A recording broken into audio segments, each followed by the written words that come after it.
Hey, welcome to episode 2 of Tinkle and Vic. I am Vic Garcia, and I'm here with my partner in crime, mi amigo, Mi my amigo. my I part am Chris Tinkle. What's up, guys? my part-time therapist. I was vamping you up, You Chris were, and Tinkle. I was just like, He's like, look, let's move on. would you like a tissue? I was like, would you like a tissue? These are oh dude, I, I went and saw a grown-up movie last night about pro wrestling. and by the way, that'll lead into my other grown-up thing because I want to do a review of this, but I really want to see it first. I'm gonna try to see if I can catch Well, it. can I just give it But my full-throated endorsement, dude? all right. It's like it's gonna be hard to beat, dude. Like in terms of like, if you follow the Oscars and all that stuff, it's probably going to get nominated for a bunch of stuff. It's really good, really, let's say really, really good. And it's really impressive, dude, because that's like a hard thing to do is to like streamline that 20 years or 30 years into like 2 hours. And then yeah, it's really good. And also the spoiler, it's not as depressing as you would think, dude. Well, here's my question for you on this that I was Yes. kind of interested in. Do they cover the Kerry Von or the Kerry Von Erich WWE years at all? Yeah, yeah, they definitely, yes. They have it in there, and it's like a part where they're like, oh yeah, good for him, dude. Like, yeah. So it's like they're excited that he like that's them saying that he kind of made the show. Like, not a lot of them had like left yet and did anything. He was the first one. So they kind of make a big point that it was a big deal. But dude, yeah, it's really good. And it's cool too. My lady knows nothing about it, and she was just mortified, dude. And then we came home, and then we watched the Von Erich documentary. I like to think that the guy from The Bear who plays Kerry Von Erich at one point gets on his motorcycle and he looks back over his shoulder and Sister Christian's Motorin starts playing. Yeah, Sister Christian by what is that? Night Ranger starts dude, playing. you're not that far off. Dude, Motorin. you're not that far off, dude. I see. Why am I Yeah, not writing these movies? How did this shit get made and you're. I don't? It's like, Actually, oh, yeah. stuff. I was like, dude, if he's gonna like, I thought you were almost naming exactly what happened for a second, and I was like, wait a second, Yeah, I nailed it. I nailed it. dude. Um, I was so excited about that movie, and then when I was like, oh, that was my girl. Dude, the Von Erich boys are gonna be on. She's like, oh, his kids, and I'm like, yeah, because there's a scene where they're definitely in there, and then I was like, oh wait, no, they're on Rampage, and with like, it's like thinking that you get passed at a club, and then they're all, yeah, but you're on the Sunday show at 3 p.m. And yeah. you're like, yeah, but what about the Saturday, 10 o'clock? And they're, 3 p.m. Sunday, buddy. Matinee. That's what I feel like the Von Erich's got the matinee treatment. I kind of am looking. Well, I'm having a hard time. I binged The Bear like 5 months, not 5 months ago, like 3 months ago, and it was too much for me. I don't know if you've seen that show. So now every time I I see what's his name, I'm like, he just drives me. He just stresses me out, man. That guy that plays Yeah. off from So The Bear. I love the first season, and then I started watching the second season, and I think I was in a weird headspace, and it was making me uncomfortable. And Yeah. so I want to go back because it's a very, very good show. It's probably Well, one of the best it things out has there. some of my favorite actors in it. It was, and I'll just, but it is like it's stressful. I've Yeah. never Oh, watched. yeah. There's a few shows like that make me stressful. Or Yeah. movies and stuff. And it's like that scene, except it's at least that scene was funnier. In Boogie Nights when they're without, Alfred Molina is amazing. He's in there Yeah. in his Speedo underwear, open robe with the Your Asian guy throwing motor the fire, ran. which I Yeah. brought that up earlier. But how stressful is that scene when they're just throwing Yep. firecrackers? You just sit there and you're like sitting there and you're like, I kind of felt like Thomas Jane in that scene. I'm like, what is going on? Except that I wouldn't have tried to rob him. That's my only, difference between me and Thomas Jane. It's so crazy. Anyway, people should watch it. So let's talk about let's quickly go over first. Let's talk about Raw and SmackDown in general. We don't have to go into the minutia on certain things, but in general, were you happy with what you saw on Raw and SmackDown? I guess we'll start SmackDown first because that was the CM Punk interview that we all wanted the first time. So he finally did it. It was like 10 days later, and it was great, man. He got a couple of jabs in there, and then I liked a couple of jabs, and then also I liked the fact that he threw a jab, and the audience didn't know what he was talking about, dude. Yeah, Which makes me laugh that like the Bucks and them all think they're like superstars, and like that joke fell so flat because they had no idea what he was talking about. well, it tells you, and I know people get mad about this take, but WWE is so much bigger than professional wrestling. I mean, and it's, I know that's weird to say, but and that's why, and we'll get into the AEW stuff later, but they're basically chasing a niche market, and WWE is It's like you know what's funny is that Tony Khan did the London show, and then they immediately rebooked the London show, which I wonder if it's gonna keep on. And then they always criticize WWE for giving bullshit records in regards to WrestleMania 3 and everything. And then he ends up revealing bullshit numbers and then doubles down on it, even though like Meltzer went in there and proved that, those numbers weren't accurate either. And then, he's like, we booked this show, another show in London. And then the narrative is, well, in Europe, AEW is king. And then what does WWE do? They book pay-per-views in France and Germany. Backlash is going to be in Germany. No, Backlash is going to be in France, and Germany's going to have I forget what it's called, but they're going to have its own pay-per-view. And Elimination Chamber is going to be in Perth, Australia. Yeah. And and they just like, here, hold my beer. I know dude, in stadiums, but that's exactly what they did. Did. Though, not like arena, not indoor arenas, like stadiums. Yeah. They basically just said, because it always has been weird that the WWE has not gone back to Wembley, because that was an iconic event in 1992, I believe, SummerSlam, that had an iconic ending and everything. And I don't understand why they haven't done that, even though they did a London show recently and they sold out. They did everything on that one. But it's amazing how they kind of did that whole hold my beer thing, because they immediately booked 3 big shows. They had a big show in India. They're having big shows around, like their presence is unmatched around the world. And it's like, look what we did in Wembley. And it's like, yeah, well, the Clash, whatever that was, Clash in Newcastle, or what was that one? Clash of the Castle Cardiff. In Wales. Or Cardiff, yeah. Yep. Yeah. That was essentially, I know it's not England, dude, when they flew out, Drew McIntyre, and he just jobbed in front of his whole dude. That was like a bummer pay-per-view, because it was like he was like the draw, because he was going, he was like the rep of Europe, and then he just got. But you know what? Sad, to be honest with you, that crowd was so sad. I hate those arguments though, because they made the argument even for Bret Hart, which again, Bret Hart to me is number 1 on the Mount Rushmore of wrestling, because the guy not only was entertaining, he was a technical wizard. He is believable in a weird way of fighting. He wasn't an MMA guy or anything like that. And he had one of the best heel turns, dude. Oh, one of the best, if not. And one of the most complicated. They do it now, but the anti-hero thing, it's like everybody does it, because now there's people that you hate and love, or they have different audiences. But when he did it, I mean, it was such a weird thing to see how they were treated in Canada and go to America. People forget that wasn't done that way. You people in America, because in Canada we care about each other, we care about our elderly. That's like the greatest promos losing ever. It, and he was getting all his rednecks so mad because everything he was saying was accurate. Everything he was saying was 100% true. You know what's funny is they'll never put him on the promo thing, because it's always like The Rock and everything. And not that I'm kind of falling. I love The Rock when The Rock was happening, but now as an adult, you look at what The Rock did, and it was just so. It's like a formula kind of, and it's like kind of cheese dick, kind of cheesy. Yeah, and it was kind of I wouldn't say lowbrow, but yeah, it was easy. It was easier.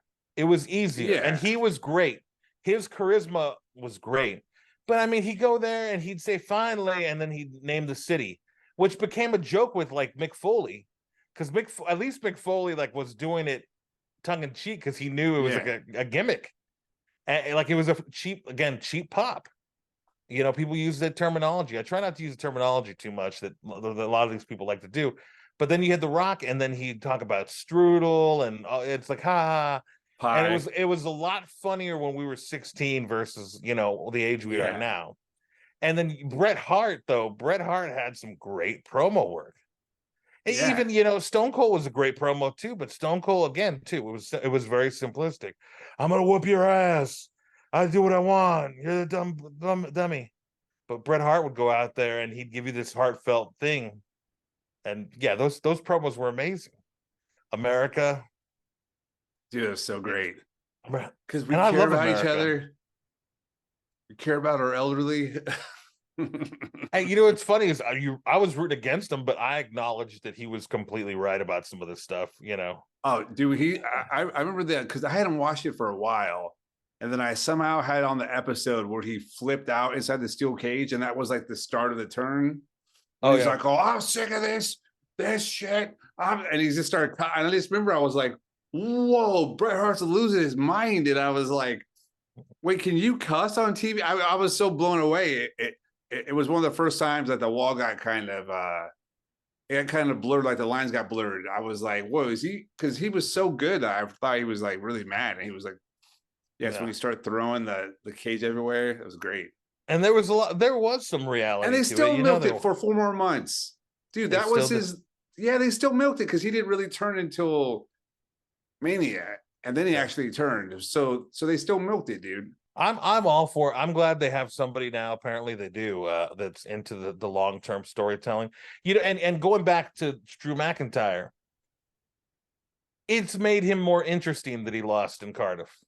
Yes, I would say I like this new Drew McIntyre a lot now. I think a lot of people do. Yeah, I like it a lot. Because what was he going to be? Because he was basically European Hulk Hogan.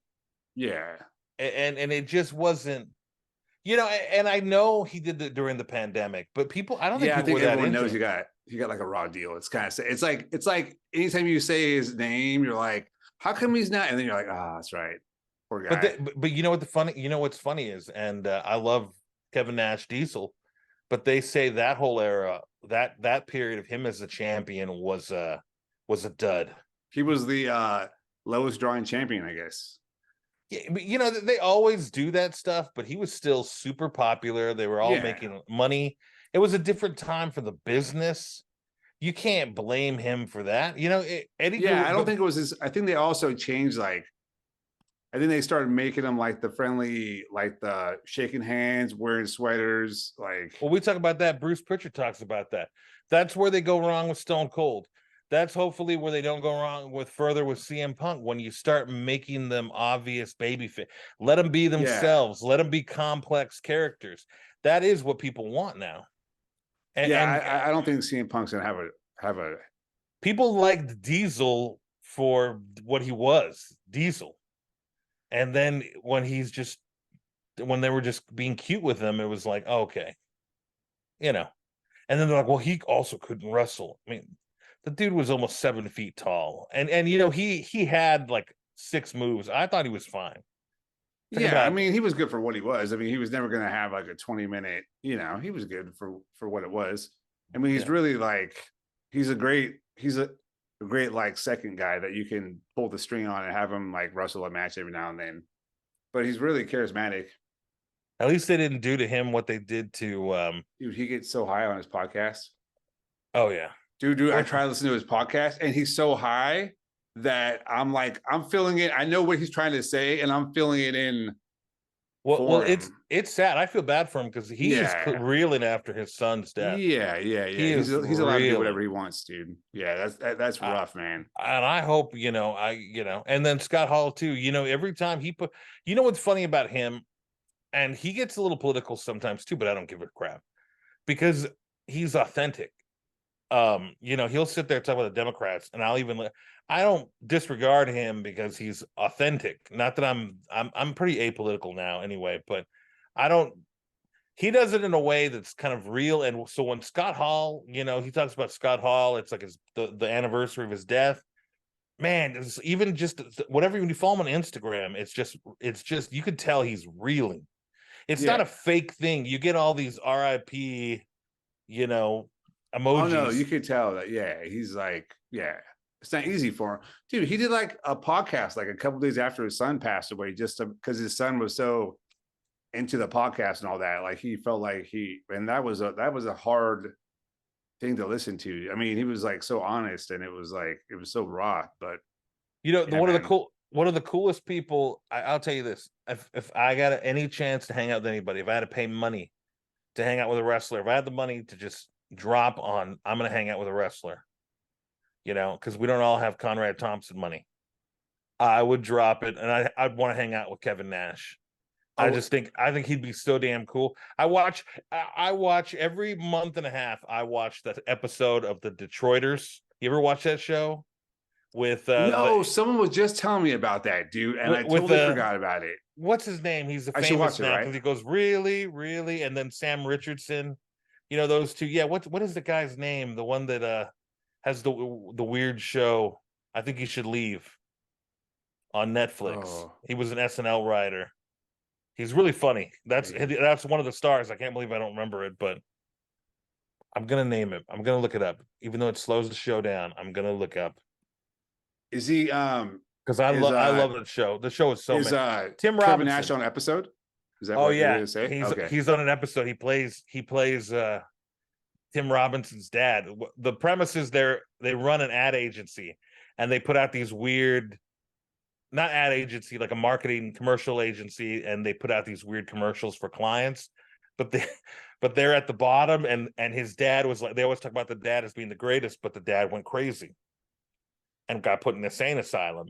So you finally meet the dad, but it's Kevin Nash. And it's awesome. And it looks like he's not crazy anymore. And you know, spoiler alert, he's crazy for real. But it's such a that show is so great, and it's amazing. You never watched the Detroiters? No, Did you ever someone just see? told me about it, and I was like, "Oh shit!" And then I had it on my list, and I just totally forgot about it until right now. Did you? Because the show that gets memed all over the place now is Tim Robinson. What's it called? I think you should leave. And they do like all these weird, and this is why I love the Detroiters. They do these weird skits on I think you should leave. Like one of them I was watching, it popped up in my reel today, was he's talking to his boss and he's got his coworker there and a guy that looks like his coworker. And for some reason, the boss is asking him why he hired a lookalike. And it's because he hired a lookalike to take dumps, big dumps, because he wanted everyone to think that his coworker took Oh, big that's dumps. funny. And it's so stupid. It's just dumb. Like there's one where he crashes into this store and they're like, who did it, where'd he go? And it's like a hot dog seller's car, and he's dressed in a hot dog, and he's like, I don't know where this guy went. Obviously he's the guy that crashed the vehicle in, but he's pretending. And it's like hard premises that hard to understand, but if you watch it, it's amazing. It's amazing. But anyway, so you have to watch the Detroiters. They've got Okay, I will. they've got some of the most funny little bits. They got great music, by the way. Oh, if I could pay to Watch the hang out Detroiters. with a wrestler, I would hang out with Bret Hart. Bret Hart, I think, I think life has gotten better for him lately, but I think sometimes he gives off a really sad vibe. Yeah, well, I so honestly, I think he's barely getting past the Owen Hart stuff and everything, but I'm just I saying. have a shirt that says it's a black shirt and pink writing. It says F Goldberg. So I'm gonna wear that over there. By the way, have you noticed now? I pull my punches on two bad words. I said the SH word. I appreciate Dude, that, and my I'll tell girlfriend you why offered to afterwards. hypnotize me. Dude, she offered to hypnotize me because she's a hypnotist, and she was gonna hypnotize me to not cuss. Wait a minute, you're burying the lead. Your girlfriend's a hypnotist? Yes. We have to try this thing out. Would she hypnotize me over the Zoom? Yeah. Yeah. If you, What does she? yeah, What does if you she like, specialize? I've always wanted to try it. I'm not denigrating no your kidding. girlfriend. I Oh don't yeah, want no, people to yeah. be like, "Oh, Victor, why are you sucking up to Tinkle?" Look, I'm a little skeptical, I'll admit, but I would try it. Oh no, it's pretty cool. Yeah. She put me under a couple of times, and she got me ready for this writing thing I had. And I was kind of like, I don't know, I kind of need to focus, and so she was like, "Here," and so we did like a 20-minute. It was cool. Yeah, you definitely, you go under I like want to see it's it. not like at like the school assemblies when we're kids and there's some asshole making dog barking sounds. It's not like that, dude. It's not like Well, see, that's kind of what I want, though. yeah, no, I she's not gonna want make you like bark this like the a dog, dude. sitcom where you I'll start make you clucking bark like like a a dog. chicken. We have to take. I mean, I'll come in the room when she has you under it. I'll make you do shit, but she won't. I'll probably, Stuff. I most stuff I would do unhypnotized. Like right now, for some weird reason, I want to sing "How Much Is That Doggy in the Window." I don't know why, but that pops into my head when I think of hypnotism for some Yeah, well, we weird can reason. hypnotize you to not do that. It can work this. It can work that backwards It too. works both ways. Take That's that, right. losers. So you were pretty happy going back. You're pretty happy with SmackDown with the CM Punk stuff. Raw was fine. Yeah, To you? with all like the little teases. Yeah, all the teases, and then the NXT CM Punk drop in was cool on Saturday. That was nice. I'm very much confused by. I think NXT got a little off the handle. I'm trying to figure out what's going on with NXT. What do you mean? I No, don't that know. was cool. What do you mean? I'm still trying to figure out who hit who's attacking Hayes and It's who's Carmelo, attacking dude. Trick. It's dude, he faked it, dude. He faked his own injury. And then Lexus King, was he involved or not? Dude, no, he wasn't involved. Wait, did you watch NXT on Tuesday? I didn't watch it thoroughly. Maybe that's why I'm confused. Yeah, because like I kind of like the Lexus King now thing. I kind of thought that they kind of buried him with that Carmelo thing because he lost so flat, and it was just like, oh, I just wanted to be in main event, and then but like I was like, oh, that was kind of bad. But Tuesday was cool. They were doing like all the guys in this tournament, like the upcoming star tournament, Right. And they had them all lined up. And Lexus King came out and hit one dude in the back.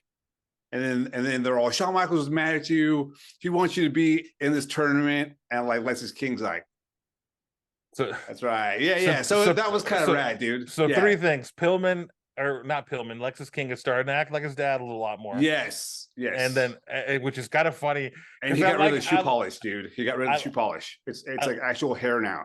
I like how they kind of back-ended it. They're like, no, he's not going to be nothing like his father. And then he's like exactly like his father. Dude. Yeah, they changed. Dude, that's a good point. They changed the name and they made it exactly like his dad anyway.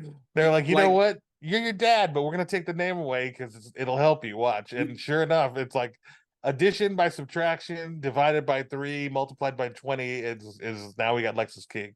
So number one, that's him. Number 2, he apparently hit a Native American themed guy that I didn't know. The guy looked like he might be the next Tatanka. I thought he was Native American. Yeah. I didn't see that because like I stopped it when they were doing the whole thing. And of course, he was the one guy that I didn't get his intro. And then of course he was the one that got hit that I probably needed his. But yeah, I don't know who he is. I feel bad because he was like gonna be in the tournament. And then so they must have just told him, hey, you're just gonna get hit from behind, just bro. Stand here. You're gonna be security though for the next 3 weeks after. Yeah, I know, right? And then number 3, the thing I want to say off that is they don't call her Ava Rain anymore. It's just Ava. But I really wish they'd stop trying to make The Rock's daughter. Number 1, and yeah. again, So The Rock's daughter, she. So hold on. So what was her? Was she just a backstage reporter? Because her and like Lexus King had a whole interaction. She was no, she was the Schism's like 4th member, and then this Joe Gacy broke up the Schism, the young grizzled veterans, they released him, and now she's Shawn Michaels' assistant. That's like what a really it was. weird Okay, thing. yeah. So she was in front of his office. But they haven't office. said that. They haven't said any of that. By the way. Which is really funny because in real life, like The Rock never worked with Shawn Michaels because he hated him because he was an asshole to him. Yeah, it's true. No, I know. Yeah. Oh yeah. So it's really funny. Like everyone is like, you're watching these grown-ups like bury the hatchet in like real life. Everybody's talking about Nepo babies, and to me, Ava is a huge Nepo baby. She can't wrestle.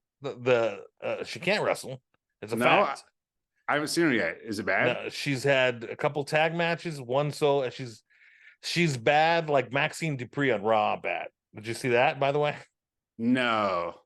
Rhea I Ripley try. did a squash match with her, and Rhea Ripley could not put her in any of her moves. The Oh girl no. didn't know how to go up or any. Like, she's really basic. They should have learned from that, because I think she's talented too. But I don't know that Ava's talented. Number one, look, again, try not to do this or whatever. I don't want to hear anything, but and it's not much about looks. It's about the fact that she looks like her dad. Ava does. She has a lot of her dad features, and it's a weird.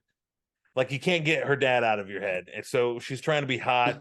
She's got goofy tattoos that aren't cool. They're not like Cora Jade's tattoos, which are better placed. And she doesn't have theme like Rhea Ripley. And then on top of that, she just doesn't have ability. She doesn't do a great I've promo. never seen anything of her yet. I mean, the only time I ever saw her, actually, this was the first day I saw her on NXT, because I was like, she did the whole skit with dude, because like he was really funny in that thing, because he kept calling her baby and toots. Yeah. He was being real misogynistic. And again, it might sound like it is, but yeah, so on top of that, and let's just be real about this, most of these girls are pretty girls and everything. And I'm not saying she's not pretty, but we have the unfortunate deal that we know what The Rock looks like, and we've seen The Rock so much that she's never going to be unattached from that. Even if she had just one dumb feature, it's like, I know what The Rock looks like, and it looks like her, Yeah.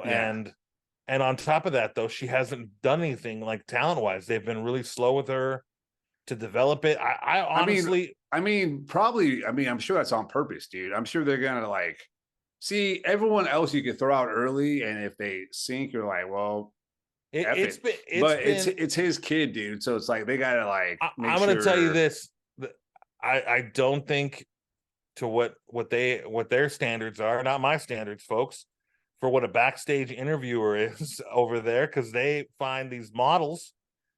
I don't think she quite fits into that category to be a backstage announcer or a backstage interviewer or a ringside announcer. But I honestly don't think she's going to end up being the person. How often does it work out with these kids being the following, even the men following in their father's footsteps?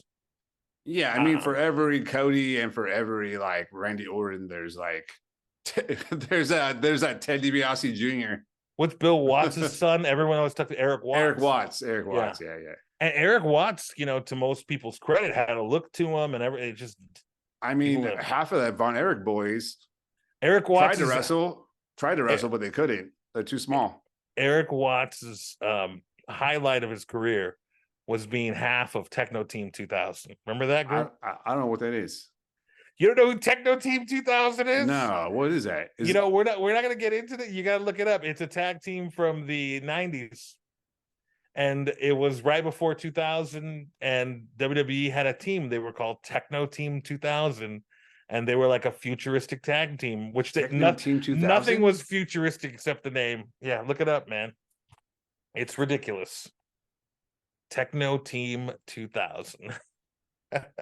And they even took the Watts name away from him. Wow. Yeah, they have makeup on and stuff. Yeah. Wait, which one is he? Is he the one? Oh, he's the one. Yeah. Oh, wow. Wait, were they in WWE? Yeah, that was one of the gimmicks they were trying to push for a little while. Then they realized this is a mistake. It's on the level of Max Moon, in my opinion. It was just a goofy. No one's saying anything nice for sure on here, dude. No. Wow. It was like they had a futuristic name, and they were like, well, they're from the future, it feels like, or something. And but they didn't do anything futuristic. They didn't dress that futuristic at all. Yeah, their outfits look kind of weird. Yeah. Techno Team 2000. That's really They're funny. One of those random teams. Those guys and the Harris brothers. The Harris brothers never took off. And I always kind of wondered why those. But then again, their gimmick was like hillbillies. Yeah, but they used to I think they did okay in like TNA and then a bunch of other like the smaller feds, I think. Reformed white supremacists turned hillbillies. I mean, they've apparently like they get a lot of crap because they at one point they had SS tattoos, but apparently they adopt children of all races and everything. I don't know the whole story, but so I want to be kind of soft on that because I don't know the whole thing. But yeah, that the twin thing didn't work. Apparently, wasn't enough for them. When does the twin thing really get over?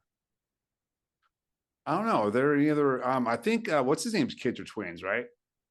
Which Devon one? Deadly. Yeah, but those guys have been in wrestling now for almost a decade. They haven't made it close to the big leagues. No, I think only like 5 years. I think 4 or 5 years, and I think they're like, I think they're just trying to get their own. I mean, not everyone can go to NXT, so I think they're just trying like to. Well, this is before NXT. I'm telling you. I don't think so, dude. I think dude, because they're pretty green unless they're just terrible. Because I saw them in like on some like dark matches, and they're pretty green. I mean, they're good, but they're pretty. Remember, he had that tattoo that said Terrell and Terrence, Daddy's boys for life. Did he? Yeah, he got a tattoo. This is before everybody was tattooing just straight faces on them. I always thought that was weird when I saw Anthony Pettis and he had like a little girl tattooed on his chest. It's just so yeah, and then he get fucking smacked in a fight, and it looked like his daughter got beat up at school, dude. It was like weird. I didn't like it. Yeah, look, they debuted in 2015, so I'm not. Let's split the difference. I was sort of right. It's been almost 7 years. Maybe almost 8 years actually, and they were in WWE's. They had a tryout with the Performance Center. They were on SmackDown. They were making some promotion, all elite, all AEW promotions. Yeah, I saw some of their matches on there. I think they were they had quite a few matches on Dark, I think. And yeah, they're like, kind of damn, I don't know if they've been doing that long though. Yeah, these kids were born in 95, so how old does that make them?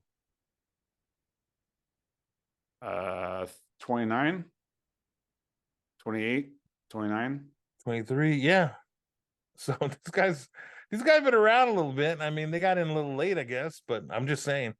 It's just, we got sidetracked there, but my point is the twin thing doesn't work, and Techno Team 2000 didn't work, and going back to the main thing, and I apologize because I try to stop these long meandering things, but I don't think Ava. Don't apologize, man. Well, yeah, I listened to the last episode, and I said I say a lot of catchphrases. Or I got to get unrepetitive. I'm working on my broadcasting again. I'm trying to dust off the cobwebs, Tinkle. Dust them off. Get ready. Game shape for the big game. You know how it is. Let's do it. So AEW happens. Oh yesterday. My God. Last night. Oh. Okay, let me we'll talk about the I'm gonna set let's you talk up about here. The show, and then we'll get to the news. That's gonna like and we'll go into that. Because I want to set you up on a few things. So number one, Continental Cup tournament matches. So he had Moxley versus who did Moxley fight again? Swerve, and he beat him. Which kind of takes out in the main event. Yeah, he had his shoulder up. Yeah, it was a mess. And then the other one was Claudio versus Roosh, right? Or am I getting Jay Lethal versus Roosh? Yeah, and then they jobbed out Jay Lethal. Well, look, let me go off the top of my head because I don't give a crap about this tournament. I'm going to be honest with you. I've lost interest in it. I know they jobbed out Mark Briscoe again, which was a complaint that you've had. He hasn't won any matches. Jay Lethal too. It's funny. They're pushing Moxley really hard, and they're pushing Jay White a little bit, right? Yeah. So it's kind of weird. Is the way that the tournament works is I think like you kind of want to see those guys win a match because they've lost like 2 or 3. So it's like you kind of want to see them win. And now that you have like mathematically eliminated them, last night's matches didn't even really matter. So it was like you had these 2 matches that there was nothing. I mean, I fast forward through both of them. I didn't need to watch them because I knew what was going to happen. So it was like. And they're trying to sell that this is America's Triple Crown. It's you know what? It's a joke. It's a dumb thing. No, they just made up their just because stuff works in Europe, and I know Major League Soccer is coming along, and I support the club, by the way, but I don't watch it like I watch the NFL. I don't watch it like I watch baseball. And we don't have to do everything, just like the world doesn't have to do everything we do. We don't have to do everything in the world. Like, why is the NFL playing in Germany? I understand it. I understand. I know it's about money and everything like that, but that's Are they? our sport. Yeah, they're putting games. Next year, they're going to put an NFL game. And I know I'm sidetracking you. I know you don't watch football that much. They're putting a game in Brazil. Oh, really? Well, why are you going to have a regular season game in Brazil? That's weird. By the way, Brazil is how long is Who's it? playing there? Is it like exhibition friendlies? Is that what it is? It's like the two best teams. It's like, this is real. This is what bugs me about it too. Is this is real regular season games that count? Oh, really? And I understand London, because London, technically, if you do it right, from New York, which is always crazy to think, from New York, London is 5 hours. So when I lived in New York, to get out to Arizona, where I was living at the time, where my family was at the time, I'd have to. It was 5 to 6 hours. It was longer to get to Arizona from New York than it is to get to London from New York. So I understand that. And then once you get over there, there's stuff nearby. Europe is a little more, once you get on the ground and you have some time, the travel isn't as bad. But Germany's way over there. To do a game in like Australia, they do games in Mexico. And by the way, I hate the Mexican games too, because even though Mexico's right under, Mexico City's like pollution is out of control. These people have a hard time playing down there. Hell, they have a hard time playing in Denver because Denver's elevation is so high. Yeah. So you're gonna send them down to Mexico City where they play outdoors in the smog with a high elevation? It doesn't make any sense to me. So anyway, that's my sidetrack on that. Again, I just did it after I said I wasn't going to do it. But my point is, why are we doing this stuff? Like, I get it. Soccer is a world sport, but it's not our primary sport. And we don't have to do all these weird tournaments like they do it. People tend to like simply. To me, a tournament is a bracket like King of the Ring, which isn't, I'm going to say not like WWE or nothing. It's a bracket like the NBA or the NFL where you have this, winner moves on. That is, to me, a tournament. When you do these round robin things, it's just like, it's like a cup. It's not a tournament. It's like a cup. It's like a. Yeah. And I don't know why you would take a lot of these guys. Like Swerve had momentum. Swerve, I feel like, should be doing something bigger. I don't understand, and again, there's too many titles. The only title that should matter is the AEW title, which, even right now, I don't understand what the Samoa Joe thing came out. They're still pushing the devil angle. I was trying to see if Wardlow was one of them. They like keep changing them around, but he was definitely one of them. From what I read, that they were going to keep I don't know. Is it going to be a new faction that comes out? And by the way, they called NXT, they call Carmelo Hayes him, but they're selling AEW shirts that say "I am him" and it has the devil in it. So, oh yeah, I saw that. Yeah. So I think Carmelo Hayes could be the devil. It might be right. I don't know. I don't understand what's happening. Anyway, I don't think any of those matches did any good this week at all. I don't think Mark Briscoe, when are you going to do something with Mark Briscoe? Oh, they blew that, dude. He still doesn't have a singles title. I actually liked him more in the angle with Jeff Jarrett and all those idiots. Really? I'm saying compared to what we're seeing now. Oh yeah. Yeah, no, they blew it real bad, dude. And this is like the 1 year. It's getting around like 1 year to his brother passed away, and it's too bad that he got injured, and now they're just like jobbing him out.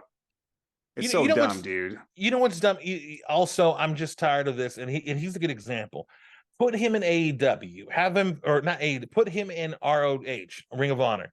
Have him fight for a belt down there. Get some use out of him. I know that only subscribers to Ring of Honor do whatever, but at least you have something that makes sense down there. Put them in the world title matchup again, even because they just do stuff and then they leave it. They don't have any feuds or anything real down there. Yeah, in they'll the make Ring like of a Honor. reference on one of those stupid like web shows, and then you're supposed to like have watched that episode to get like Ring of Final Battle is tomorrow, and it's near where I'm is at. it? It is, and I was gonna go, and I don't know if I want to do the drive to it. Whatever. I'm Are thinking you gonna about go? it You still. should go, dude. I should. You know who one of the matches is? Tell me one of the matches on that stupid card. The only one I know is the main event, which I believe is just it's to honor Jay. It's not the main right? event. It's It's not not the the main main event. event? Not the main event. Dude, what's the main event? Athena versus Billy Starks. Oh, Jesus Christ. They already announced that was the main event. And Oh, it's FTR cool. and Mark Briscoe versus the Blackpool Combat Club. And what's his name with this crazy eye patch? Yeah, and then Keith so Lee. so then Mark Briscoe gets to win what, like once a year on the Jay Briscoe Cup? Mark Briscoe gets to win a match. Yeah, God damn it, dude. I'm just saying I don't know. I don't know what they're doing. Dude, they were given a headline. They were like given a baby face out of this horrible like situation came this wonderful opportunity to like rise this dude that everyone was behind him and push him up, dude, and let everyone lift him. And then even when Eddie Guerrero died, WWE said we got to take the Kerwin White gimmick off of Chavo. yeah, You know, maybe Chavo doesn't have the charisma that those guys that Mark. I agree with you. I'm totally into the Mark Briscoe stuff. Redneck Kung Fu. I listen. dude, to he's the stuff hilarious. Dude, he's so funny. Hilarious. Dude, I watched those old promos. Someone made a really cool video of the FTR and Briscoe feud. It's like 90 minutes, and it includes most of the matches and stuff, but all the promos and the promos that they were doing when they were cussing, like Jay and Mark, because they're just at their ranch and they weren't signed with AEW, so that they could just say what they want for the Ring of Honor match. Dude, like, those are so, like Jay's barking and Mark's just in the background. And every video, he has like a different snack. He'll have chips one, he'll have like cheesy crackers one episode, he'll have an apple, but he's just like, dude, he won't say that, he'll just like eat. And then he'll say something smart ass, and then he'll just keep eating again. But every video was a different snack, and they were always weird. This is the card for it, and this is another reason. So Jesus, all right. So Athena, Billy Starks, FTR, Mark Briscoe, Blackpool Combat Club. Okay. Hijo del Vikingo versus Black Taurus. Ethan Page versus Tony Nese in an I Quit match. What? Keith Lee. That's actually not, dude. That'll actually be a really good match. Probably that would actually. It probably will. Have you heard about it though? No. I didn't even know Ethan Page got relegated down there. I didn't even know that they got mad. I didn't know that he mad enough to have an I Quit match. First, you have to get angry. Dude, who has I Quit? Dude, it's like having an I Quit match with your first argument with your girlfriend. You know what I mean? Like no, you know what I mean? Like, yeah, you don't have to. We don't have to bleed. They've had a running storyline. You have to make sure you're watching it though for it. Keith Lee versus Shane Taylor. That's a meat match right there, dude. Hold on, that's a meat match right there. Shane Taylor, dude. Shane Taylor and Keith Lee. They're not even promoting it. Nothing. Dalton Castle versus Commander. Kyle Fletcher. Lee Johnson and Lee Moriarty, and some surprise one. Can I say something about Commander? He's the worst, dude. Oh. I don't think Hijo del Vikingo is that great either. I mean, he does these high. He does some really cool stuff, but it's also like you need to wait for that little midget to like get to where he's gonna like. He is small. I didn't realize how small he was. And he's wearing layers, and he's still tiny, dude. Like he's like his costume is pushing the bulk of that weight on that guy. Yeah, he's real tiny, man. It's like if he just wore like the tights and a tank top, he looks so little. That's why he can't wrestle outdoors. He'll get a strong wind, man. Imagine he end up in the stand. He just keeps, dude. He gets caught by the wind in a moonsault and just gets blown out to the stratosphere. Vikingo. To get back on track, AEW's No, Continental Tournament, these I matches love it off didn't track. mean anything, and I didn't appreciate them as much. We I also didn't. we also skipped that Jay Lethal also got jobbed out, dude. No, yeah, he got Oh jobbed out. my I think I god. mentioned that, but he got jobbed out, and it was like, okay. So Jay White, and they know who they're doing. I just don't think they're making it interesting. No, I think the problem, I think the reason why that works in Japan is because you have like 10 dudes in a group. And then there's more like options to make people lose. Dude, who's that guy who has the merch in New Japan? He walks out with a videotape and he's like trying to sell his merch. He's like the comedy guy in like New Japan. Dude, he beat Moxley in that G1 tournament. Like Moxley won like 4 in a row, and that dude did like a small package and pulled the tights. So won. So you could do that kind of shit because there's like 10 dudes in a group. So if you do that, he could lose 8 times and have that match. But this is like it's like 5 in a group or 6 in a group. And if they're all bangers and there's like, then you have 2 losers, dude. That's the just thing. so annoying, man. That's the thing too, is they're always all. I wouldn't call them bangers, and they're must watches, but I'm like everything. They try to have bangers. Everyone's trying to have a 10, dude. Right? Not every one of those matches needs to be over 10 minutes. Not every one of those matches. No, no, it can be. I mean, we're gonna like talk about it later on, but like that Starcade, I watched some of the Starcade, and they had different finishes for every match, dude. It was like every match was like a different finish, even if it was like a screw job or whatever. Maybe I went too far with the European tournaments, but I look, amateur wrestling.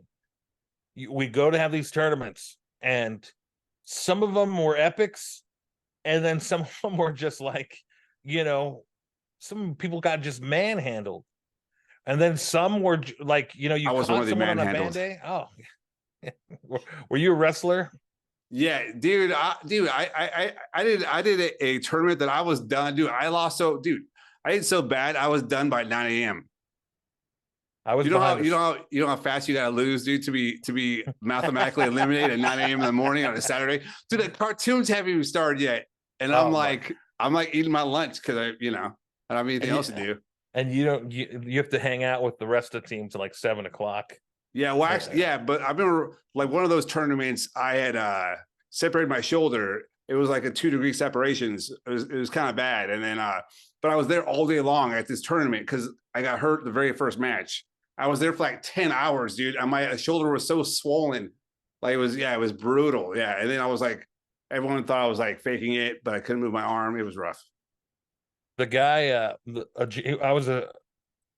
I was a senior, he was 1 year behind me, but he was a state champ. There was no way. So I quit at the end of my junior year because I was like, yeah, I'm not going to do this. Well, because you put a lot, wrestling is, you put a lot into it, professional and amateur. Those people at MMA, and I mean, even the shitty guys on a wrestling team are guys that got through the practice, dude. That's the hardest practice that you're gonna have in any kind of sport, I think. Oh, they loved me because I was a body. I mean, I remember playing football too, and I wasn't great. I wasn't good at football for 3 of my 4 years, but I was a body, and they could run through me and do everything, and I just kept getting up. It's just it's interesting, but and that's the crazy part with this thing with AEW is that's how they're treating Mark Briscoe and Jay Lethal, man. Just his bodies. I think it'd be more interesting to one. It's like those dudes are jobbing, and then we get like so I watched it earlier today, right? And then honestly, dude, I watched 12 minutes of the last match, and everything else I zoomed through except for what I wanted. Like I didn't watch any of the Jericho stuff because I heard it was brutal. I'm gonna go through this, and I want to touch on that real quick. Right, I'm gonna quickly run through this AEW thing, the rest of it. Okay, Timeless Tony Storm on commentary was amazing, and I enjoyed it. She is probably the most compelling part of that whole thing. I'm a fan of hers, and I think, I don't know where that gimmick is going, but it was funny. Also, I don't know what's going on with the Samoa Joe thing, and we talked about that already. I saw, dude, he's great on the mic, man. I saw that part. Joe's amazing. Joe's Yeah, amazing. yeah. Then we get to the Golden Jets. And now I'm kind of thinking to myself, if I'm WWE, because everybody knows I'm the WWE mark of this podcast. Why would I now I know why Kenny Omega didn't make it. You had Jericho and Kenny Omega, and they're both trying to be funny. Jericho, though, is past his prime on promos, on anything, and just not over. And He's trying to past his tell prime joke. on everything, and he's still waiting to get in his prime on being funny. Yeah. It hasn't happened yet. No, but usually Holy God. the only thing that's been over still, and it's still like it's waning now, is the damn song. Kenny Omega was trying to be funny too. It wasn't funny. He's not good on the mic, dude. He's not. He has moments where he's not bad, Yeah. but he's never good. Like he's never like talked me into watching a match because he's like, I hate to say it, but you know, he needs a manager. he's a poof, dude. He's a poof. Like I see him like if a fight broke out in a parking lot, I see him definitely being the guy who tries to calm everyone down and not throw punches. You know what I mean? He's definitely like, come on, guys, come on. And I think he really was that actually in the locker room. Yeah, when Ace Steel went and bit his arm. I think he was actually like, yeah. That's probably what happened. Dude, did you see that thing when he was signing autographs? It was like a week later, and he had the bite mark on his arm. Someone was there and like took a photo of it, and it was like a Band-Aid, but it was like you could see the wound, and it was clearly a bruised bite mark. So then Big Bill, who they don't clearly Big Bill has ability, and Ricky Starks, I think, turned his whole life around, dude. I mean, yeah. the poor guy had a seizure because of alcohol fits, and then he got sober, start taking his supplements, and now he's married. He's gonna marry the ring not the ring announcer, the other girl, not Renee Paquette, of course, but she's the Ring of Honor announcer, the Diamond Dallas Page's daughter. He's gonna marry her. Yeah, that's who he's engaged to. Dude. And then Ricky Starks, by the way, how funny, dude. He was probably over there at like Diamond Dallas Page's house, just like drying out on the couch. You know what I mean? He's just trying to, he's like day 6 sober, and this hot chick comes in, you know, I want to get a glass of water. Is my dad here? And then he's like, hey, how's it going? He's like, hey, Carmella left me for Corey Graves. And that's it. Dude, I've seen Diamond Dallas's daughter. I think I would say he definitely traded up. And that's all I'm going to say. That's all. Yeah, now it's on the record. Now it's on the record.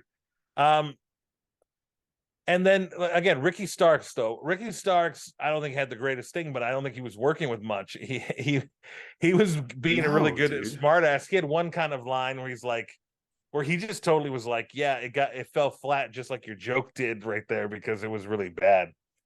And then and so you saw that kind of pissed off Jericho, and Jericho was like, the difference between you is he says, you're Enzo Amore without the charisma. I think that was the line he said to Billy Stark, Billy Stark, Ricky Stark. And by the way, now I know why WWE changes names and stuff like that. Yeah, dude, dude, could you just call them Billy Starks? Billy Starks from Ring of Honor. I know. And what's it is funny, yeah, because there's like 3 pages in like AEW. I remember I had a day too where I thought about it. I was like, oh, that's why they everyone only gets one name, and you can't have a double name. Is because it's confusing. It's annoying. You got Brian Cage, and you've got Christian Cage, and you got Ethan Page. Yeah, you got Hangman Page. Yeah. And then you got, you know, is there another Storm besides Tony? Is there another Storm? Remember, there used to be a bunch of Storms at one point. That was another wrestling name that was all over the place. You had Lance Storm, Devin Storm. I'm sure one of these, like one of these AEW dark jobbers was a Storm. He's like, hey, Umbra, we should just talk about how they're all related. It's like, hey, Brian Cage, that's my cousin Brian Cage and Christian Cage. But and to be honest with you, I didn't watch the I don't even know if we went through it. I might have zoned out for the part where what happened with Christian Cage and Adam Copeland, aka Edge. I don't think they were on last night, were they? I fast forward. I don't think so, right? No, man. Look, it was a week. It was okay, but it had a week. It had a week. Wait, so they actually weren't on it, were they? Christian Cage and Edge. No, did they preview it for the next week? Is that what they did? How did they have that match last week and they didn't have them follow up this week? This guy is retarded. I mean, sorry. This guy is it's ridiculous. It's ridiculous. Dude, he just needs to hire an assistant, dude. Assistant who will like be mean to his face, I think. I think he needs someone who's gonna like he needs like a really snappy girlfriend, dude, maybe. Someone who's not gonna put up with this shit. No, there's just some people get jealous about other people taking credit for anything. So let's talk about before we get into I want to get into this other match because I had a lot of great takes on watching the Starrcade 86 match. But what's the news that you're hearing about Warner Brothers Discovery and AEW and WWE? So big news is apparently these two stories go with each other. Apparently that the person who gave Tony Khan the deal with AEW through Warner Brothers, that person's gone now. And apparently the new people came in and they looked at the deal that he had, and he had a friend deal, and they were getting way more advertising money than these new guys were comfortable with. And I think they even said like, oh, this is the way it is right now. We're going to change it up. So they already had that thought. Okay.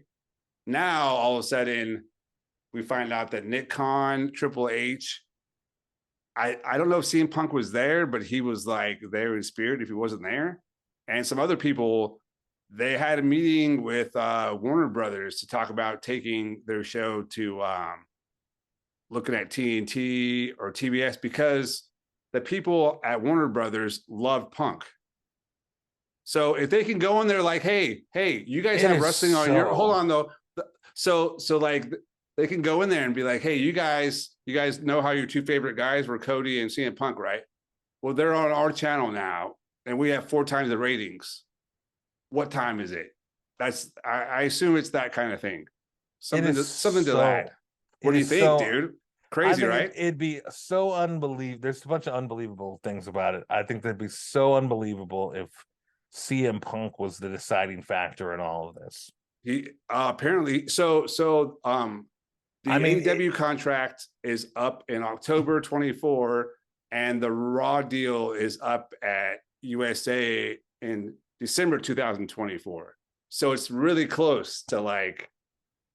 So there'll be a 2-month. Well, maybe they're like. And then here is the weirdest part of the whole thing. Monday Night Raw on TNT. Yep. Wild, right? I just because I was along for that ride. I was Team WWE and everything. When Vince McMahon did that fake promo where he says that I bought my competition, part of me was like, it was like my dad telling me that he won, like, and he's gonna his company beat McDonald's. That's how he had me feeling it. Even though you realize that he's Burger King, it's the same thing. You're thinking, oh, we're the mom and pop. I totally was bought into that. Like, oh my God. And to this day, I still even feel a little bit in me. But it's so funny how that thing, and it's just so funny how that whole war worked out. And it would be so amazing if Raw was on TNT. I want it to happen just to see that irony. Yeah, I don't want bad things to happen to AEW, but where does that go? Where do you think AEW goes from that? So they already said that, dude. I think it's going to happen because there's already a thing that they already have a plan in place that they'll go to another, like either streaming to Max or to Discovery Channel.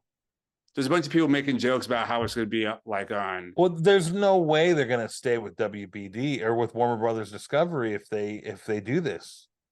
Well, they're going to be on TNT. I mean, they're going to like put them on a different one. I don't think AEW though is going to. And the funny thing is the way their business model is I think that a lot of their business depends on their TV deal, and I don't think they're going to be. I don't think they can stay there because you're gonna be the number 2. No, you can't. Yeah. I mean, dude, like this whole thing, last night's show, and this will just happen.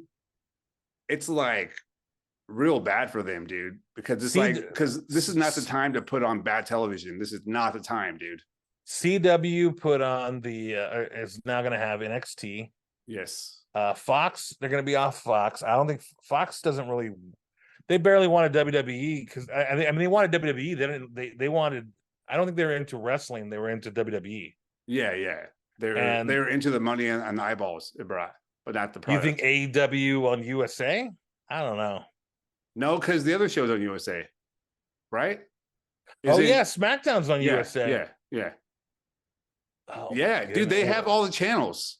Dude, it's gonna have to be on like the Home and Garden channel or something. It's gonna be like Get ready to watch AEW on ringofhonorclub.com. you're gonna have to listen to like the guy Billy Mays sell you like glue for a minute until AEW starts at like 1 a.m. I think the biggest problem they did was they sold too many hours. It's funny that they don't get as much crap for WWE having a 3-hour Raw, and then we're sitting here watching AEW on TNT, TBS. No, same Raw thing. is brutal, dude. I can't watch Raw. Raw is I know brutal. I know it's brutal, but you think about that. You have 1, 2, 3, 4. You have 5 hours of 7 if you count you have NXT. 5 hours of no, I'm talking 5 hours of AEW on TNT, Okay. TBS, and then to be honest with you, Rampage is really phoned in. Yeah, I They've haven't kind watched of it. really given up on Rampage there. It's really phoned in. Yeah, I don't know. Yeah, I don't know what like. I don't know where they go. I'm just trying to think, where do they go? Because I don't see Fox being into them. No, I mean, like a streaming channel, maybe. well, it's not going to be Max because that's WB Warner Bros. Discovery. So you have Paramount. Paramount's kind of not messing with. I mean, Paramount got out of the MMA business even. Yeah. So who else do you have besides that? You get Netflix. Could they go to Netflix? Maybe. Yeah, yeah, it could. It's real interesting. It's really interesting. How crazy would it be if just like that, like the wrestling industry goes back to one company again? Yeah, it could. I mean, dude, like, I don't see. It was so weird. I like it wasn't until like about a month ago. It was one of the shows that I was like, oh, this company. It was the first time I ever had that thought where I'm like, oh, this company may not be around in 2 years. Like the way they run stuff and the way it's like, Well, they like get in their own way. WCW, it's weird to think about it, but WCW was only technically the non-Crockett version was, I think, only around 12 years, 13 years, something like that. Something like that. No, it was no less than that, right? Because it was like 90s, right? Isn't that when they bought it? In the early 90s? I thought it was late 80s, but could be, yeah. Well, it was done in like what, 99 or like I thought it was 2000? 2000. Yeah, 2001. Hold on, I got it right here. 1980. No, come on, dude. 1988 to 2001. Yeah. So 13 years. Man. That's it. They're done. They're around for 13 years, man. Look, I don't think AEW is going to die. They'll find some way. And the Shaws. Why am I calling them the Shaws? Their name's not the Shaw. It's Shad Khan. The Khans. Yeah. They got money. They'll poor Tony Khan, dude. Dude, could you imagine them right now? Dude, they went in that meeting and they probably just pulled off a video of like Nick Gage slicing Jericho's head with the Domino's pizza thing and said, do you really want these rodeo clowns on your channel? Like, and by the way, there's like 30 of those things that they could show to them to be like, do you guys want something professional or do you want this? We really haven't had this conversation, but you know how I feel, and this is behind the curtain, and I think it's a discussion. We talk about this, and it's a discussion going on in comedy, by the way. You get a lot of doors open if you're PG-13. R and above, you're not going. You know what I'm saying? And I'd love to start Zooming with you with open bloody wounds. Like I think we should blade one of these episodes when we start doing video. Dude, I bladed all last week. Yeah, let's just blade the show for the show. Like, Oh, hey, did you ever see that CM Punk one of him under the table? Oh yeah. Oh, dude, when he holds it and he like looks at it like, huh. Good. That was so gangster. I thought it was one. Maybe he just did that because like it was like chaos or whatever, right? Because I thought they just do one little, but he did that one plus the. Yeah, I just look. Let me tell you this again. I go to major sports because what else we have to compare this to or TV? Major League Soccer. They got to deal with Apple. They basically gave a large percentage of the entire league to that Lionel Messi guy in order to like boost them, and they're doing well, but they're still like a niche thing, and it's a local community type thing. You have to be in the right areas, get the right audience, and sure, but in reality too, and let's just not be foolish here. Messi, who's a worldwide star, people show up for him, and then they'll not show up for the next game when they're playing other people, normal people. Oh, dude, that's exactly what my brother and I are going to do for the San Jose Earthquakes. We're going to a game with Messi, and we don't plan on. And the NFL is a huge league. I'm talking about this country, huge league, and it's an attraction in other parts of the world. Yeah, but they don't forget about this part. That's again, maybe they are with this Brazil game that I was ranting about earlier. But it's clear that like WWE is the NFL and AEW is like Major League Soccer. And those are two like completely different models and audiences. They're both sports leagues and they're competing, but I would say more like street curling. AEW is more like street curling. I feel bad because I don't want to be like storytelling. We're in episode 2 and we're just crapping all over. Because it wasn't good, dude. Well, no, I want it to be good. I do, and I think it started off with such great momentum and everything, and I thought it was fun. I thought it actually did a better job of navigating through COVID than anything. But now it's like the inmates are running the asylum. This is exactly, it's funny because I was criticizing them because they were acting like they were WCW and it wasn't their history and everything. Now they're being like WCW in that they're letting the inmates run the asylum. It's like it's crazy. And is the guys with the worst segments are in charge of other people's segments. How crazy is that, dude? Yeah. And by the way, if Jungle Boy is the goddamn devil, I'm gonna lose my mind, dude. Because I don't know. He's got to be the devil. I don't, because you saw that last night, right? With the whole glass, he threw on the glass. That's a callback to the whole glass thing with CM Punk. I mean, that's a callback to every Stone Cold Steve Austin match in the late 90s. That's a callback. But like specifically though, it's like a glass. Like I'm hoping maybe it's like more than one. It's like Jack Perry and Britt Baker. And like a little tree, and like the Warlord, what's funny is wait, hold on, wait, what was that funny, dude? No, I'm not saying that's funny. I'm saying I just think it's funny. I just think it's funny that they had CM Punk. They had all they had him on the channel. I didn't think he was that important, but it's so crazy to think that they had CM Punk. And they just couldn't run him and they didn't set any rules with him. It's just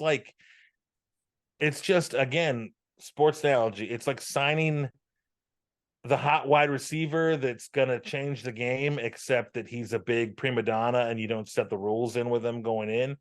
You're taking a gamble, but you got to have the right coach in order to make it work. And I think CM Punk also got a little humbled and it's working out in the WWE's way. But I mean, he's also a dude who like was in the indies and then he went to the main show for 10 years and then he like retired and then he went back to the indies after like however long. So I'm sure he got there and was like, he's like, wait, no one's gonna, dude, remember that story about like Jade Cargill. She was gonna hit someone with a chair, and they were gonna send her out there to hit someone with a chair, and she didn't know how to do it. And CM Punk, like, I guess, heard her and was like, showed her how to hit someone with a chair because they were gonna send her to live TV, never practicing it before. It's just like, dude, you can't run that kind of like if that's one small thing, imagine all the big things. Yeah, I think it was an unprofessional environment. Here's the guy, and that's another thing. It made him appreciate WWE more because he was working with professionals and people that knew what they were doing, and here's a bunch of people that just didn't know what they're doing. And I don't think Tony Khan knows what they're doing anyway. And also, I mean, if he wants to shut up and make money, this is the opportunity, dude. If he wants to keep his head down and make money, he can make a killing right now. I mean, dude, they're on fire. If the storytelling, all the storytelling, little Easter eggs on Monday with the Cody, like their two stories, they like both need to like win the Rumble. That stuff is. Did you see how the Dominic Mysterio thing, like they could pay off the? I didn't even think about that, but he and Dominic Mysterio could pay off. I forget exactly. I have to go back and watch it, but remember, at one point he was trying to hit a straight edge society. Oh, that's right. Dude, yeah, that's right. So I just saw that and I didn't get a chance to read it, but there's a whole payoff to that. There's a payoff to this. There's all kinds of crazy stuff. You know, we could get matches where it's him and Cody Rhodes, and it's like, again, the outcast of AEW, and for the general fans that don't give a crap about the inner wrestling feuds, they just care about WWE.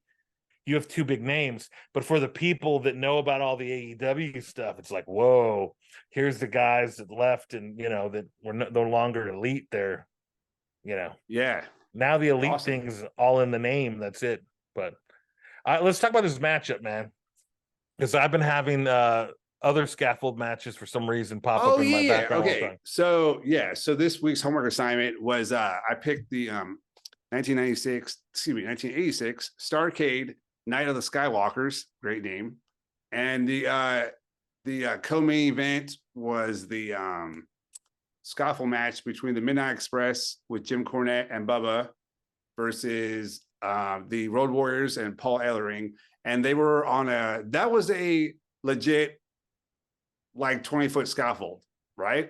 It was 20, at least 20. Dude, it's so high, right? Dude, when it's I remember so the reason why I picked this is because when I was a kid, like they show like the live on like select, you know, like they used to have it in like a theater back then in like the late 80s or whatever. Right. So there was no way to watch it, dude. So I just remember as a kid, I was like, and then like the Road Warriors threw a watermelon off the top of the scaffold and it like crushed. And I just remember being like, oh my God, someone's gonna die, dude. Like I just, like my little kid brain was so excited about this match. And it took me like 2 years to finally get to see it because it came out on video. And then I had to have my mom rent it, and we finally watched it and lived up to the hype, dude. And I just remember that is so tall, dude. Was this the first scaffold match? No, they had a few like dangerous ones in like Mid-South where it was like literally a piece of plywood. There was a real famous one later on, like one of the worst matches ever. It had like -4 stars from David Meltzer. Was it's actually really, really funny. It's like Steve Austin, someone else from the Dangerous Alliance versus like PM News and someone else. It was like I guess like 3 of the 4 were like scared of heights. And no one checked to see. And so it did not go well. It wasn't good. Number one, the fact that any of these guys agree to do this stupid match is ridiculous. Do you know how much they got paid? They probably got paid a lot of money. And I'll tell you, Jim Cornette got paid $10,000 for falling and breaking both of his knees. Yeah, well, that's not enough. The guys that probably dude, that's what my girlfriend said. She goes, dude, that's not enough money. Yeah. And I go, well, inflation, it's like 27,000. She goes, dude, that's not enough money to break both your knees. It is so crazy. Number one, I remember watching a snippet of the PN News one because the difference with PN News was PN News, and like I said, this is a fat guy. PN News was so fat. He had no business even climbing up there. I mean, it was the fact that he didn't die was crazy. So I'm watching this matchup, and there's some other scaffold matches that I want to mention. And number one, scaffold matches are generally terrible. They are generally terrible. Yeah. You know what they're good for? The highlight reel. Because you cut like 2 or 3 great moments from it and it looks awesome. And you And I think that they also like, if there's a good feud, I think back in the day before TV and all that, I think they like drew a humongous house, I think. I Because understand that, it's but scary. You're like, dude, what's gonna happen? Is someone gonna fall like, if we Dave Meltzer this matchup, it is oh yeah. ridiculous. Yeah, it's not a good It match. makes It's no not, sense. yeah, no, They're it's not trying to good. be as safe as they can. So, and I'll go into the other ones in a little bit of the that I just want to mention of memorable scaffold matches. But first of all, the Midnight Express, you should start dressing like Dennis Condrey, by the way. You should start wearing the short biker shorts, the American flag that's tied at the end so that it's just over the belly. Dude, T-shirt that he his like wore. Christian name is Loverboy Dennis Condrey. Okay, don't get Okay, it. Loverboy Dennis Condrey, and you should wear the purple. Before the Judgment Day made it cool, the purple bandanas. I mean, that look that Dennis Condrey had in this matchup, Loverboy Dennis Condrey, was amazing. You know what's funny? He looks awful, but he could go, dude. Oh yeah, he could go. Like it's so funny. Like he just has like my dad's body, but he could like, him dude. and Bobby Actually, no, Eaton. dude, that was a lie. Dude, my dad would kill to have that body. he and beautiful Bobby Eaton, great name. Can barely speak. From my understanding is Yeah, he's Bobby one of the best in the ring ever, and just cannot talk. was once British with Steven Regal That's at right. one That's point right. because they did not know what to do with him, but they would keep putting him in these situations. Remember that? Yeah, dude. Did you hear that story that like he was so like well liked that like Bill Goldberg threw his name out to like in the streak because he's like, oh, Bobby's great. He never got a chance, and they're like, yeah, no. Can you imagine if Goldberg was in AEW? Oh, dude. They're like, that's a great idea, Goldberg. Let's do that. He's all, which, by the way, dude, Tony after Khan one talk with Penta, when the Penta's like, no. So I'm going to jump off the top. No. Your head's going to be in between my legs when you land on the table outside. Oh, it's fine, dude. Just go with it. And by the way, Tony Khan has flirted with having Goldberg on there. I don't know if you know that, but he had because Goldberg's a free agent. It's so insane. By the way, he probably wants so much money, dude. So again, the look was great. So then the Road Warriors come out, and the Road Warriors, their characters are badasses, and I think in real life they were pretty badass too. But their characters are badasses. But you could tell they're nervous too, just a little bit. Oh, so let's talk about that, dude. So as they're walking down the aisle, it's funny, is because they're pretending like they're scared, but they are scared. Yeah. Like, so like it was very clear, right? It's like you can feel it, dude. I think the balls on those guys had, because they walked up there, and the first thing that happened is one of the side railings, which wasn't made very well. It popped off. Yeah, it pops off. You could see as and this isn't Animal, this is Hawk, as he's getting close to the top, it's getting like shaky. It's like pulling back with him. But he goes up and they walk across it like 3 times. And I was like, oh shit, they're walking, pardon my language. That was like a really cool, yeah. So like so let's catch it. If you haven't seen the match yet, the Midnight Express, they are legitimately terrified. And all of them are like, terrified. And they're it takes like 10 minutes for them to get up to the top. So meanwhile, the Legion of Doom Road Warriors, they just go up there right when it starts. So there's it's like the cool imagery of them up top, just getting the fans worked up, right? For like 5-10, it looks cool because they're like, but you're right. You can see the little fear twinkle shining off the little. The only thing that felt solid was the actual ramp in the middle, which had no rails. No rails, dude. No rails. And you think it was like what, like 8 feet wide? What do you think? It wasn't 10. Wide? Probably 8, right? Yeah. I don't think it was 8 feet wide. I think it was more like 5 or 6. 5 or 6. Oh, it dude, was it's so dangerous. It was like the same width as and those guys are beefy too. It was like just like an inch or 2 over the shoulders of them. It was their body width. Yeah. I mean, that thing was ridiculous. Yeah. So they had a fake fight on it. Yeah, and then it ends up with them hanging out under it like it's monkey bars. By the Well, way, the hold matchup on. had yeah. Wait, did you notice though? I thought this was great. So, like, when they would try to crawl down, like it looks like animals like grabbing their leg, like, "Arr, I got your leg," but he's holding them so they could Oh, like get their balance so they could swing under. Because I was like, what's he doing? And it was like, oh, and then he did it for Cornette also. yeah. He did it for both all of them, and it looked like now as adults you watch this thing and it's like, what is this? And it was ridiculous. And there was two blade jobs done by the Midnight Express. Which also great blade jobs because I didn't see it. So they're like Yeah, they're up in the air and they true, still pulled it yeah, off. they're like true dude, they had to you're right, dude. They had to bleed and they had to fall off a scaffold for 10 grand. I don't know. You're right, And dude. Plus and, take away taxes.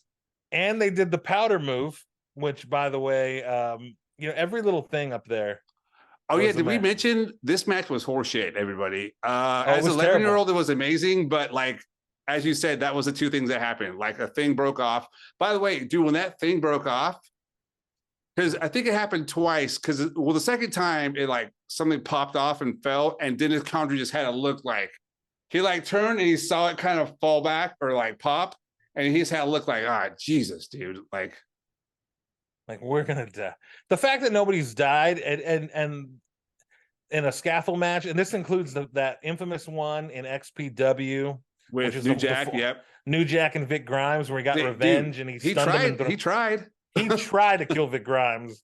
The luck these wrestlers have, I mean, is amazing on this stuff. And that one was even higher, which That was is like 30. Yeah. And is that the one that New Jack did like the bump of coke and then he did it?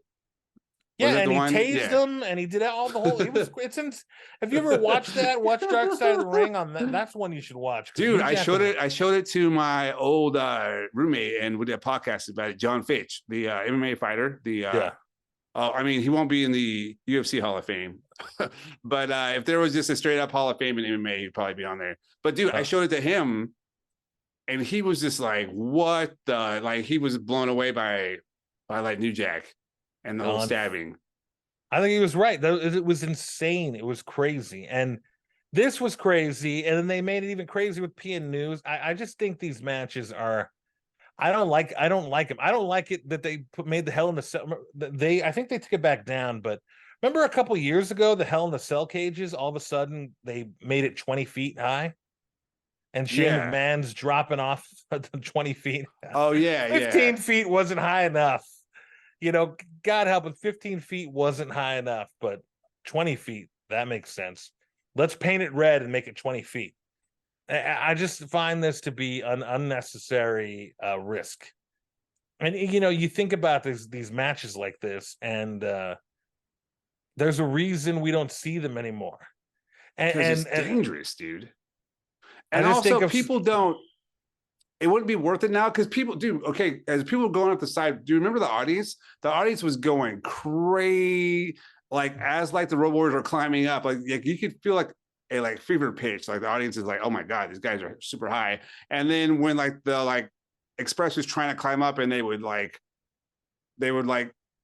go down 8 rungs and be like, I'm not gonna do it, and they go up again. Like dude, they were cheering, they were behind, and now it's like. If you did it now, it would just everyone would know it's horseshit, and like it's like, why are you gonna risk it? They don't even think it's real. Or well, like, that's the negative of people doing too many stunts. To be honest with you, yep. I remember when Mick Foley did that whole thing off the top of the cage. I mean, when Jerry Lawler said, "Oh my God, he's dead," I actually thought he might be dead because that was crazy. And you see how much he got hurt and everything. Now it's all overdone. Remember the I think the thing that's only made me go whoa was when the ladder match where Edge speared. Who did he spear? Was it Devon or Jeff Hardy? Remember when Edge speared him off the thing where he holds the belts? Oh yeah, that was Jeff Hardy, WrestleMania 17. I'm just saying. That was brutal. Imagine a scaffold match with one of these idiots like Jeff Hardy today, or one of these crazy people on over there. I mean, imagine a scaffold match with these people that have no fear. It's like, to make myself sound even more like a nerd, it's like the Green Lantern. You gotta have fear for everything to work, or else, when you don't have fear and you take risks like that and you give people a platform to take those risks. I think the reason these matches that no one has died is because these people, except for the New Jack one, which is the anomaly, these people don't want to die. So they're going Yeah. out of their way to try to be as careful as they can. But the fact that the fact that Hawk just got up there and just started walking across, even though you could tell he was not 100% comfortable, because he No, did they weren't not walk comfortable. with it. And they also seemed pretty pumped up, dude. Yeah. Like they were like fire. I mean, because that match was like, there was no like. I bet you there was a bump of coke in that match too. I bet you New Jack Oh, wasn't the first person to have a bump of coke before he went up that's really for a funny. scaffold Dude, match. I think if you're gonna get booked for a scaffold match, that's what the guy, as he books you, he gives you a bump of coke, dude. He's like, here, have this. It's a scaffold match. But What? but I'm not gonna lie to you. I think you should go as Loverboy Dennis Contry for For Halloween. Halloween? Let's do it, dude. Yeah, I Dude, will. if you wear like a blonde mullet and go as beautiful Bobby, dude. I'm done. I was just sitting there. Think about the weird dress of the '80s. I was like, man, I think I could pull off that neck bandana and that American flag. That American flag I'll be thing. honest with you, dude. I really liked during COVID when we could wear like bandanas at first. I really liked it because then I would just put it around my neck like I was in the old West, dude. And I just Right. wore a bandana around my neck for like 4 months, and I was really happy. Yeah, it was But the now, look. You know yeah, what I had, and Dan Soder bought. Shout out to Dan Soder, my brother from another mother. He sent me a Bane COVID mask, oh no kidding, so I would put it on. that's And sick. I'm not getting political, but I thought it was cool because it was early on in COVID, and I had the mask. So for Oh, dude, here's for mine right about a here. for about a month, I would go, "You ask for the devil, and he appears. I was born in the dark." Yeah, dude, I got my The luchador one. Is that yeah, my Pentagon? Pentagon one. I tried to get a Pentagon one. I couldn't get one. Dude, they were like, yeah. I mean, I got it right when it went on sale, but dude, these were like as much as the real masks. Yeah, I was just bored during COVID. I'm like, yeah, $30 to like, stay safe. Sure. that's right. Stay safe for the rest of my life. But man, oh man, look. I enjoyed watching it. Wait. We haven't even talked about the main part of it that everybody talks about all the time. What with Jim Cornette breaking his knees? Yeah, Yeah. I So mean, do you know the story? Bubba Rogers was supposed to catch him, break the fall, Yeah, of course. he was I mean, supposed to catch him. the fact that the other guys, who by the way are way more athletic than Jim Cornette, Way didn't more get athletic. hurt falling down, jumping down from that height, because you got to think it's 20 feet up in the air, so you're You're still like dropping from like dangling. 12 feet, I guess. Yeah. Yeah, you're like dangling, so you're falling like 12, 13 feet. But they fell like how he did it. I mean, he took like a flat back bump. Bobby and Dennis did. They like swung. Animal. He was like kicking him. It looked like he was kicking him to be mean, but he was kicking him to get like momentum, so he would land as a flat back. And that's what Cornette didn't do because he didn't want to lay like that and have Bubba not catch him. And then so he just figured, I don't know. Either way, it was messed up, dude. And he didn't catch him, and he broke. I guess he shattered both knees, and yeah. Yeah, he's So he still was hurt done to for this day. months. Yeah. But that was But pretty gangster of him, though, dude, because he was like a manager, and it was also kind of what it needed. It was that's kind of cool too. Is like AEW, everyone could just veto everything because there's no boss really. But like, there's such a boss, and it works when there's someone going, "Yeah, dude, you're gonna fall off a goddamn scaffold. You heard me, dude. Look at me. You're gonna like." I'm sure they weren't like, "Yay!" I'm sure it's just like, well, a lot of it is probably machismo. Back then, it was like you didn't want the people were gonna, even yeah. though they would probably never do the same thing, they were gonna give you crap if you said no. And it also means that you're on top of the card because people are paying all this money to come watch you have a fake match on top of a scaffold, Well, dude. That's like, dude, they sold out what? I mean, that place was packed, dude. Like, it was pretty nuts. Well, I can't wait till we get Starcade 24. The Scaffold Awakens. Oh my god! Did you watch any of the other matches on the card? Oh yeah, I opened up to watch Nobody Fight Nobody for the opening of the Oh card. yeah, right. Yeah, dude, that was like a jobber match. And then Hector Guerrero and Baron von Raschke Yeah, won yeah, that they had some match. weird, like superstar Bill Dundee was on there against Sam Houston. They had a really weird undercard. Yeah, it was like okay, and then I was like, I'm just gonna watch a scaffold match because You know what I thought was interesting is that they had like gimmick matches and all the undercards. It was like a bull rope match. There was like a no disqualification match. There was the first blood match. So it's kind of funny that those old codgers are like, oh, there's too many gimmicks, and yet that Starcade had a bunch of gimmick matches, and everyone bled, dude. everyone bled. By the way, but we never talked about it, but that swerve hangman spot was the grossest thing in the world. Dude, that was so disgusting. I guarantee you, dude, that Nick Khan and them sat in that room with those guys who don't care about wrestling, dude, who only care about numbers, and they have a man crush on CM Punk, dude. I guarantee you one of those guys pulled that shit on their phone and said, this is on your channel, dude. Like, this was on TV on your guys' thing. Like, dude, when I saw that, I was like, and now dude, I almost vomited. It was pretty bad. And now you have Hep C. I got Hep C watching it. Yeah, it was gross. Oh, by the way, so one more absurd thing before we go here in a second. NXT, they debuted a new group, and it's Drew Gulak, Tom Dempsey, who I think is an interesting up and coming wrestler, Damon Kemp, who is Gable Stevenson's brother, and one other guy, I forget his name. And the name they gave them was the No Quarters Catch Crew. Do you know what that's in a reference to or anything? No, it's No Quarters Catch Crew. No Quarters Catch Crew. I mean, it rolls off the tongue. It's like I mean, we've been picking on it's AEW, like it's like a catch wrestling thing, right? But I don't know what the no. What does no quarters mean? I have no idea. We don't got any quarters, dude. Damon Kemp in some camera angles, he looks just like Luis Guzman, dude. I cannot get over it, dude. In the face, certain camera angles, he looks just like him, dude. Watch, you're not gonna be able to unsee it now. There's certain camera angles that you're like, well, that's why his finishing move's called Carlito's Way. You know that, right? Oh Jesus! Come on. What are no quarters? We don't do any quarters. We have quarters. Yeah, I wonder what that. So are they like a shoot group or something? Yeah, because it's Gulak and everything. The shoot crew. He's cool though. I like him. Yeah, Gulak. He's unfortunately just like a bland white dude who's just like super good. I thought he has a lot of character, but they just don't fall into it.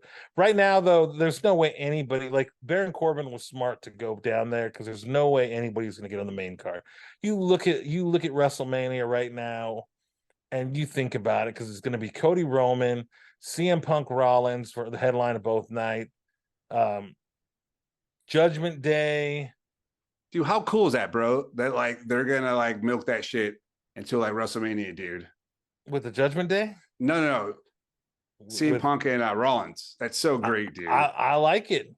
But look, Judgment Day is going to have their spot on the card. Rhea Ripley's going to be somewhere on the card for sure. A high.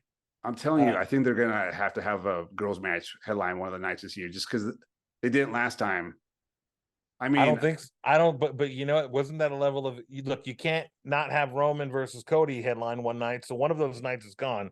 Yeah, but CM Punk, one of the I know, dude. I know. I'm just saying. I think that maybe they're gonna get a little like affirmative action about this shit and be like, we gotta be fair. We gotta have a women's match go last too, even though it's like how many matches a night do they do? As much as I want to see Athena and Billy Starks go last, you know what I mean? I also like Mark Briscoe on his brother's anniversary of his death. Jesus. I know you're still mad about that, but it happens. How many matches do they have a night? Is it like 9? On what? for WrestleMania? Like, how many you think we put on the card? Is it 9 Probably matches? 9, right? 8 or 9 now, I think. So Like let's 7 go, to 9. 7 to 9, probably. let's go with 8. Let's be the middle. So 8 times 2 is 16. 16. 16 matches. So let's So start there's doing this real quick. 2. I know Okay. now I'm just gonna do it. So they got Roman Reigns, Cody Rhodes, you got Seth Rollins, you got CM Punk, LA Knight. LA Knight, jeez, Gunther. Logan Paul. Oh yeah, Judgment Day. Let's just do one Judgment Day match. Judgment Day. Bloodline. Well, you Brock think they got to Lesnar, get Brock. So let's say LA Knight's going to be against Solo. That's what I think it's looking like, right? Oh, that's cool. So so then there's the women's on the SmackDown, which is I think you got to give LA Knight like a title match thing, kind of like let him win like a title in front of like a US title, like an Intercontinental, because you always got to have that Intercontinental passing the torch, or like the new babyface passing, like they did with John Cena, Ricky Steamboat. Women's tag. Maybe LA Knight will get his like title there. Maybe just the numbers, the names: 1, 2, 3, 4, 5, 6, 7, 8, 9, 10. Because Solo doesn't need a title, right? Like all those bloodline guys don't really need. No, I don't think so. Except for Roman.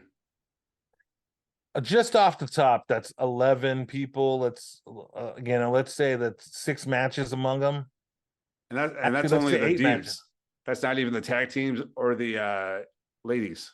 No, and then it's not even like the random Bad Bunny and like whoever else is gonna. Yeah, Bad Bunny's gonna show up. Shane O'Mac. Oh Jesus, dude! Not again, dude. Dude, that was so brutal. Oh my god. And also, I've never been so proud of a stoner for his improv skills as it was with Snoop. He was just like, "Wait, I got this, dude." You gotta give him credit, man. Though, if you also watch it again, you can see the person tell one person, and the other person tells, and you can hear the person yelling at. He's like, "Elbow, elbow," and then but Snoop was the one who like set it all up though, so that was great. But you can see them all like panic and tell that was so great, dude. That was like the highlight of the thing, was the scene. Because first of all, it's like I think everyone thought it was gonna be LA Knight, right? Yeah. And then it wasn't. It was Shane O'Mac. You're like, oh, this nepo bitch. And then he does his stuff, and you're like, oh man, he's like off a cycle. What's up? People like Shane McMahon. I think it's starting to be less and less every. I mean, also, it's like you're taking we want LA Knight, man. Like, and then you come in there and do a leapfrog and break your goddamn thigh. Did you see they're trying to make him the new Macho Man, by the way? Did you see that? Who? LA Knight, him and Bianca Belair doing the Slim Jim ads. Oh, yeah, and now he's taking a snap and going, yeah. Oh, is he? Yeah. Oh, that's cool. They honored the Macho Man in it, but I kind of got the feeling they're trying to make LA Knight and Bianca the next Machos, and of course LA Knight's the obvious. I think they threw Bianca in there because they need to do the ladies too. But let's be honest, most ladies don't eat Slim Jims. Yeah, I know, right? Yeah, that like elite athlete with 10 abs eats Slim Jims. My ass, dude. Now Bam Bam Bigelow, I believe he ate every Slim Jim that they gave him, that they sent to his house. He ate all the Slim Jims, dude. May he rest in peace. He got tattooed for our entertainment. God bless you, Bam Bam. God bless you, Bam Bam. The patron saint of the podcast. He is, dude. He is like our spirit animal. That's if I shaved my head, I would probably get the tattoo under it. Then I grow my hair back, but it's thinning out a little bit. Oh my god! Can you please get a fire tattoo on the top of your head? I would totally do that. Work on my cartwheels, man. Get that going. How long have we gone by the?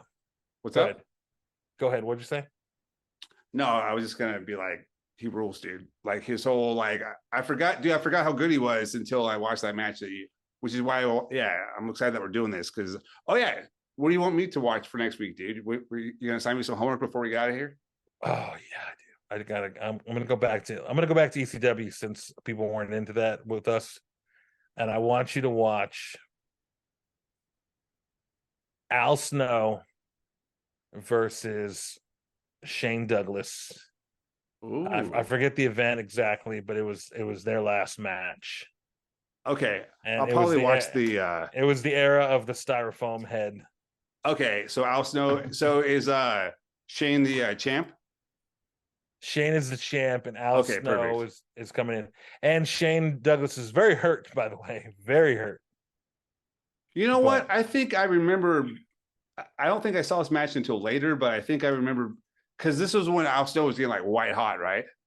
yeah, and then Yeah. I gotta save it because I could talk about Al Snow all day because then he went to WWE. We know about that. Oh my god, I did not know you're a big Al Snow fan, dude. This is I've like a actually, revelation on episode 2, dude. believe it or not, and I was pretty straight edge back then. I got in trouble at school because I got the Got Head T-shirt, Oh, and and I wore it to school. They made me turn it inside out and everything. They were like, "Nope, you can't deal with it." I'm like, "What? It's just a mannequin head."